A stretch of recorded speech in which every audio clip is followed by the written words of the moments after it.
Hello guys, আজকে আমি তোমাদেরকে একটা কোণা দেখাবো।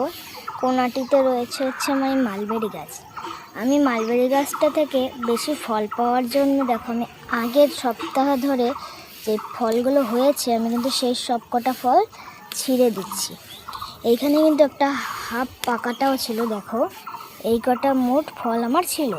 এখনও আরও ফল আসবে, সেই জন্য আমি কেটে দিলাম। তো চলো তোমাদেরকে টেস্টটা দেখাই। তো গাইস, এইটা হচ্ছে কাঁচা মালবেরি। তো এটা আমি খাচ্ছি এখন। তো কাঁচা মালবেরিটা কিন্তু প্রচুর টক।